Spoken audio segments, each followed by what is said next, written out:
પત્રિકાવાનું ન જવાય ને, ક્યાં જવાય? લગ્નને ક્યાંક લાડવા તમે જાઓ સંસારી માણસ, તો એને પણ આ પત્રિકા તો જરૂર પડે ને. એ લાડવો છે, એ માયાનો લાડવો છે, એના માટે પત્રિકાની જરૂર પડતી હોય. આ તો મહાદેવનો લાડવો છે, શું કામ નહીં? મહાદેવ. એટલે આવતી સાલ હમણાંથી હું અહીંયાથી મને એક આ સંદેશો મળ્યો કે આવતી સાલ 10/1 આજ તારીખ, આજ દિવસ, આજ પળ, આજ સમય અને આજ સ્થિતિ એ ભીતરની એ જ ભૂખની હો. બીજી જે સેવાની સ્થિતિમાં કાંઈ ફેરફાર થાય એ સમય જે બનાવે એ. પણ 10/1/2017 ભિલોડા મધ્યે 5મું શિષ્ય સંસ્કૃતિ સ્નેહ મિલનનું આયોજન થશે. તો એમાં અત્યારથી અહીંથી હરિહર શિષ્ય મંડળ, સર્વ મંડળ, સર્વ શિષ્ય વૃંદો દ્વારા એ આયોજન છે. તો એ પ્રસંગનો અહીંથી હું આપ સર્વને આમંત્રિત કરું છું, આપ સર્વને આમંત્રણ આપું છું કે એ પ્રસંગમાં પધારજો અને ખૂબ આનંદ લેજો. ને એની સાથે સાથે આજે અહીં આવીને મને વિચારધારા મળી એમ કાલે પાટીદાર સેવા સમિતિ અહીંની એમની જે સેવા, એ સેવા મેં જે સાંભળીને ભીતર ખૂબ આનંદ આવ્યો. એમ થયું કે હજી શ્રવણ ક્યાંક ક્યાંક કોક ગટમાં શ્વાસા લે રહ્યો. એમ દશરથના બાણથી કદાચ શ્રવણનું શરીર કદાચ મર્યું હતું, પણ શ્રવણનો આત્મા નહોતો મર્યો. શ્રવણનો આત્મા જીવતો હતો અને એ જીવતો આજે છે. અને આજે આવી સેવાના કાર્ય જોતા અહીં ત્યારે પણ એ જે સેવા બહુ સરસ કે દુઃખી દર્દી એને ટિફિન પહોંચાડવું, આ નિત્ય કરવું ને બહુ જ કઠિન છે. આ હિંમતનગરની અંદર એ એક આપણી પાટીદાર સેવા સમિતિ દ્વારા એનામાં તમારાથી જે બની શકે દેહથી થાય સેવા દેહ કરજો. આ 5 આંગળીથી પુણ્યની જે પણ આપની સેવા આપણાથી બને એ કરજો. અહીંયા કાલે આપણને મળ્યા, ખૂબ આનંદ આવ્યો. એટલે એવી વિચારધારા અહીં મળી. આ હિંમતનગરની અંદર મેં પહેલું કીધું કે હિંમતનગરમાં હિંમત ગણી આવી કાંઈક વિચારધારા કાલે જોઈને, એટલે એને જોઈને કીધું મેં. આ ખાલી આ પ્રસંગ આજે બનાવ્યો એને જોઈ નથી કહેતો લલિત.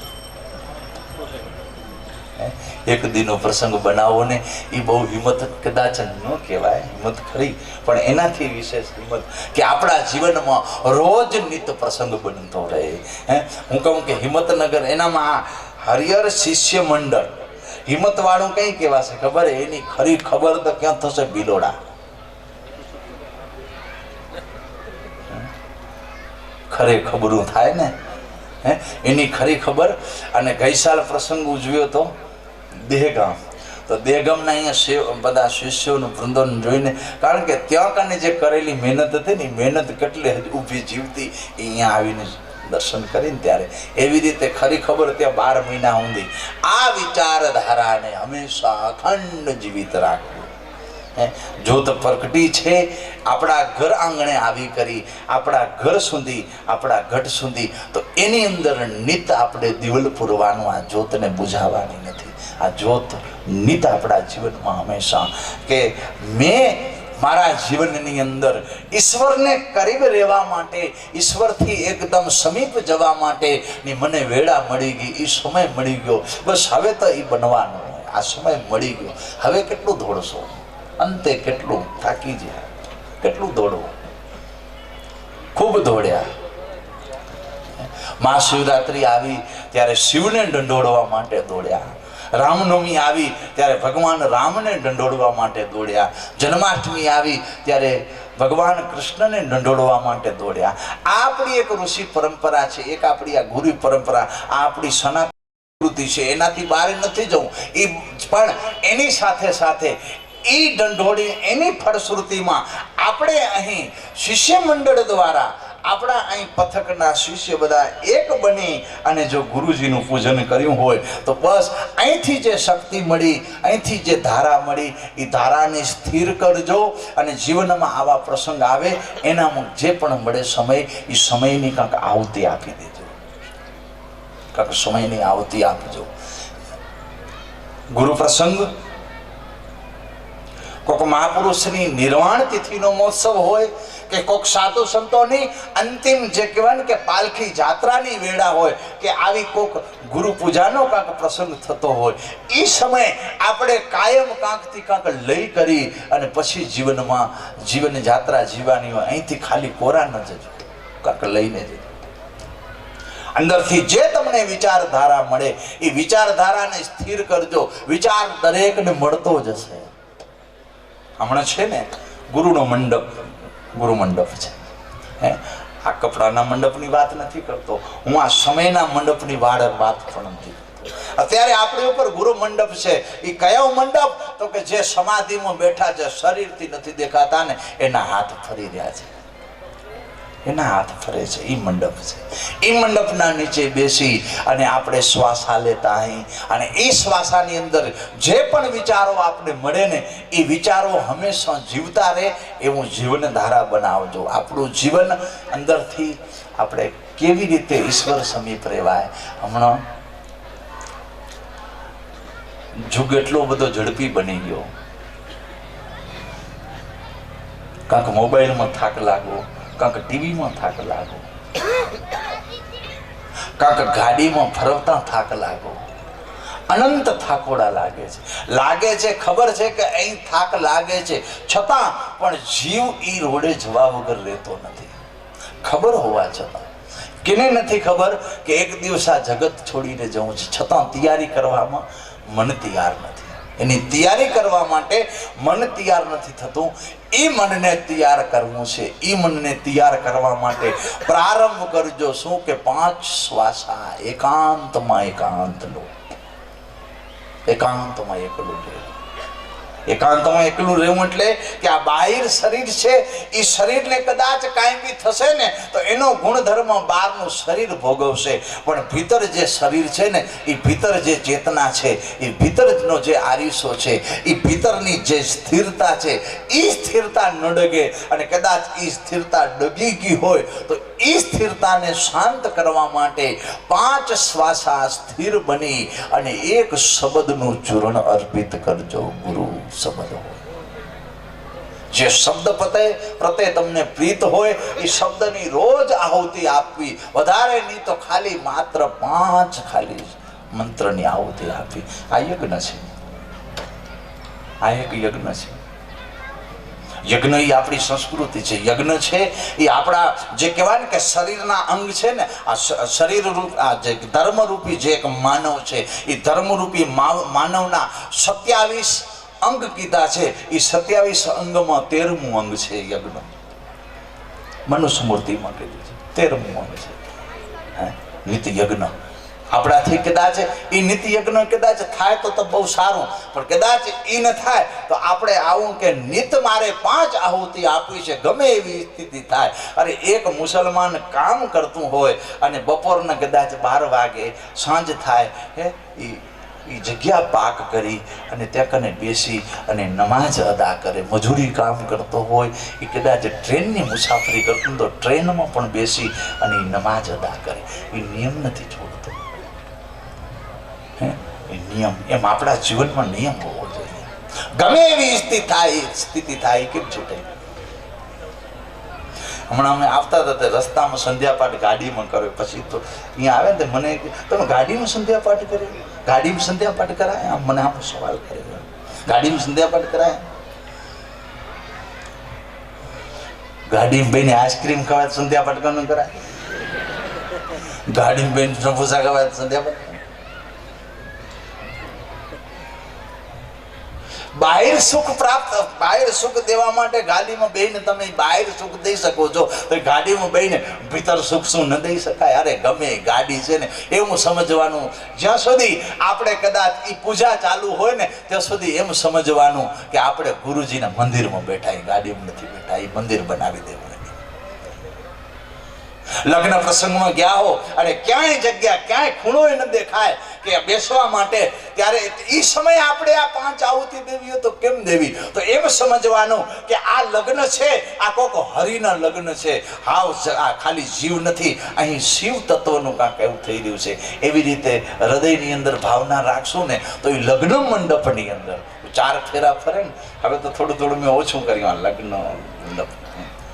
લગ્ન મંડપની અંદર યજ્ઞ થાય ને ત્યારે એમ સમજવાનું કે આ પિનાક પાણીનું યજ્ઞ છે, આ જીવનું નથી, આ શિવનું યજ્ઞ છે. તો એ ત્યાં એવી ભાવના રાખી અને ભીતરથી સ્થિર થઈ જવાશે. આ 5 શ્વાસાની આવતી ગમે એવી સ્થિતિ થાય ને, ગમે એવી સમયમાં, ગમે એવી વેળામાં, આપણે અંદરથી ભીતરથી જો નિયમ બનાવ્યો હોય તો એ જીવ જગ્યા ગોતી લે ને ગોતી. ભૂખ લાગે તો જગ્યા જડે, ભૂખ ન લાગે તો પેટમાં હોય એને હોઠમાં આવતા વાર ન લાગે, પણ પેટમાં ભૂખ હોવી જોઈએ તો હોઠમાં એ આવે. જો પેટમાં જ ભૂખ ન હોય તો એ કદી હોઠમાં આવી ન શકે.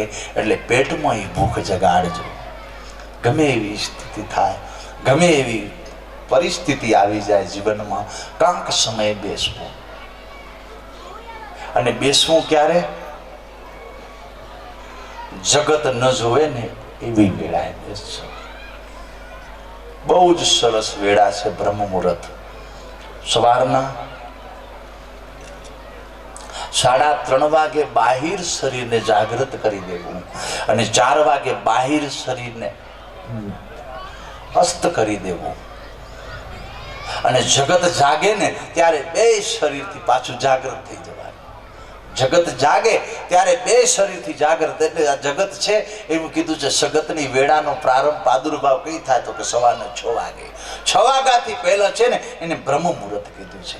એ વેળામાં, એ વેળા એક એવી અવસ્થા છે એનામાં આપણું મન છે ને એકદમ સ્થિર પડ્યું. એ સમય આપણું મન સ્થિર રહે. સવારના 4 વાગ્યાથી લઈ કરીને અને 4 થી 6 તો મન મજો આવે. કારણ કે 2-4 નાકોણા તઈ તો ચાલુ થાય ને એ સમય વળી બે સાચો સુર એ ટાઈમે છે. સમજો 4 થી 6 ની વચ્ચેમાં નિંદ્રા ઘણી આવે. એટલે હું મારો અનુભવ કરું, તમે એવા નથી એમ બધા. મને 4 થી 6 ની વચ્ચે નિંદ્રા ઘણી આવે,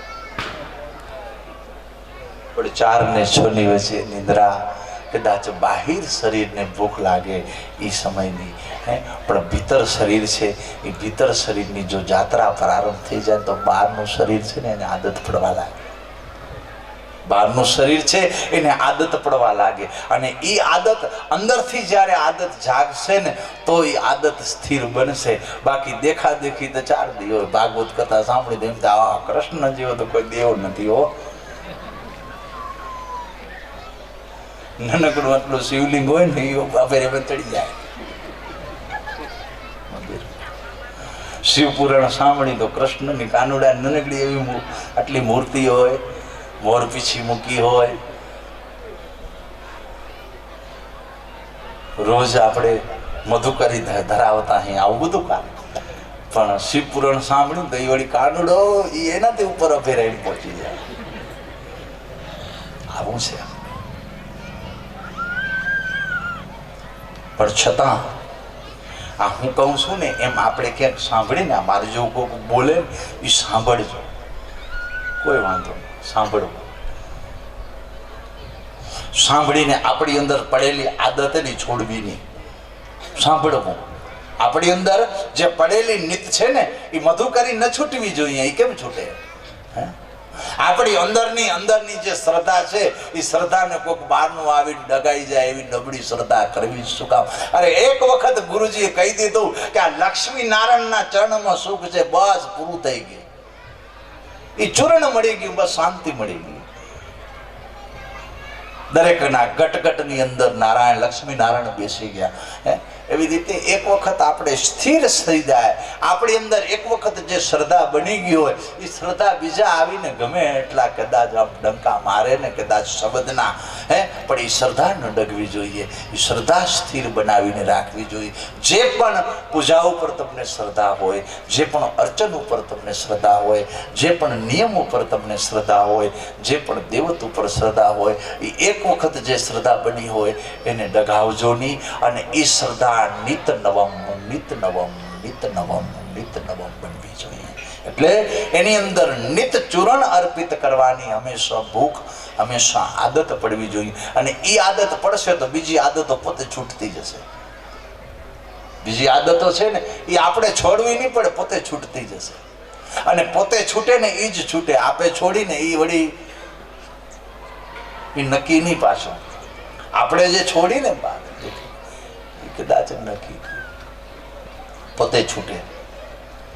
પણ અંદરથી એક તૈયારી રાખવી, અંદરથી હંમેશા એવી ભૂખ જગાડીને રાખવી કે આજ મેં સત્સંગની અંદર, આજે મેં ગુરુવાણીની અંદર મેં જો એવું સાંભળ્યું કે મારી સાથે સતત કોક છે, અરે એક ખાલી એઠી થાળી હોય એનામાં એક રોટલી આપણે લેવી હોય ને તો આપનાર કહેશે કે થાળી એઠી, આમાં રોટલી કોઈ મરતી, આ થાળી ધોઈ આવો. તો એક થાળીની અંદર એક ટાણાની ભૂખ માટેની પણ રોટલી કોઈ દેવા માટે તૈયાર ન થાય તો વિચાર કરજો કે ભીતરની જે થાળી હે ને એને ચૂર્ણ ભવો ભવની ભૂખ મટાડવા માટે લેવી હે. એ કેટલી થાળી આપણે સ્થિર કરવી પડશે, એ કેટલી આપણે થાળી ધોવી પડશે. અને એ જ થાળી ધોવા માટે મહાપુરુષોએ સરળ શબ્દમાં કીધું શું કે એક ઘડી આધી ઘડી આધી મેં પુનિયાદ તુલસી સંગત સાધુ કી કટે કોટી અપરાધ. આપણે રોજ સંત ચરણમાં જવું હોય તો આપણે શું કરશું, શું કરવું પડશે? તો રોજ નિત આપણે સંત ચરણમાં જવું હોય તો નિત પ્રાર્થના કરજો, નિત વંદના કરજો. આપણી નિતની પ્રાર્થના, નિત વંદના. અરે પ્રાર્થના કરતા કરતા ન જોઈ લો મહાપુરુષ યાદ ચડી આવ્યા ત્યારે સમજવાનું કે એને આપણે મળી આવ્યા. આપણી સવારની નિત પ્રાર્થના છે ને એ ન જોઈ લો હોય ઈ એક મહાપુરુષની યાદ ચડી આવે ને ત્યારે સમજવાનું કે ઈ આપણે આજે મળી આવ્યા. ઘણી વખત આવું બને, આપણે કોઈક મહાપુરુષને જોયા ન હોય પણ છતાં અંદરથી ભીતરથી આપણે પ્રાર્થના કરતા કરતા એ સમયે એવો કોઈક જિજ્ઞાસુ યાદ આવી જાય જે ભક્તને આપણે બહુ ઓળખતા નથી, જેને આપણે બહુ મળ્યા નથી, પણ છતાં એની ભીતરની જે સાધના છે ને એ સાધનાથી આપણે ત્યાં સુધી ભેટો ઘટઘટ બે ઘટ એક થઈ જાય. અને ઘટઘટ એક થાય તો એમાંથી કાંક સાચું પ્રગટ થઈ જાય. એટલે એ આત્માતીત એ આપણે યાદ આવી જાય એ સમય વેળાએ. ઉદ્ધવરામજી મહારાજને આપણે કાયમ કદાચ યાદ કરતા અહીં, પણ પ્રાર્થનાના સમયે જે સમયે આપણે ખૂબ યાદ આવે ત્યારે સમજવાનું કે આ મને આજ મળ્યા છે, આજે હું એને મળ્યો છું. એ સમયે જેની યાદ આવે ને ત્યારે સમજવાનું કે આપણી આજુબાજુમાં જ છે અને આપણી આજુબાજુમાં છે. અને એનો એકાકાર એ સમયના 4 શ્વાસા મેં વાત કરીને 4 શ્વાસાની જવાબદારી એને સોંપી દેવાની. આપણા આખા દિવસના જે શ્વાસા છે, આવાગમનની જે બારી છે ને એ બારીના એક એક વેળા એક એક આવી જિજ્ઞાસુ આવી આત્માતીતમાં આત્માઓને એક એક શ્વાસો આપણે અર્પિત કરતા જશું તો આપણો અંત બની જશે એક દિવસ સારો. આપણો અંત એક દિવસ સારો બની જશે. આપણા એક એક શ્વાસાને પવિત્ર બનાવવા માટેનું આ બહુ જ સરસ એક ચૂર્ણ છે. માર્કંડેય પુરાણની અંદર કીધું છે. અને આપણા 4 વેદ અને 18 પુરાણોમાં 4 વેદ અને 18 પુરાણોની અંદર આપણે કદાચ 4 વેદ અને 18 પુરાણોની આપણે નિત યાત્રા નહીં કરી શકીએ, આખા જીવનમાં નહીં થઈ શકે. એ આપણે કદાચ કરવા જશું ને 4 વેદ અને 18 પુરાણ એની આપણે કદાચ યાત્રા કરવી હોય વાંચન દ્વારા કે સાંભળીને તો એ હવે શક્ય હવે એ પણ નથી. ઈ કદાચ ઈ શાંતિ ઈ સુખ પ્રાપ્ત કરવા માટે શબ્દ શાસ્ત્રનો જે સુખ પ્રાપ્ત કરવું તો ઈ શબ્દ સુખનું સુખ પ્રાપ્ત કરવા માટે આપણી પાસે એક શાસ્ત્ર છે, એ ગુરુવાણી સંધ્યાપાઠ. આ શું કામ કહું છું કે સંધ્યા પાઠમાં આ સુખ છે, સંધ્યા પાઠમાં આ ચૂરણ છે, એટલા માટે કહું છું. એમાં ઓડકારો આવ્યો છે એટલા માટે કહું છું કે ઓડકારો લેવા જેવો છે.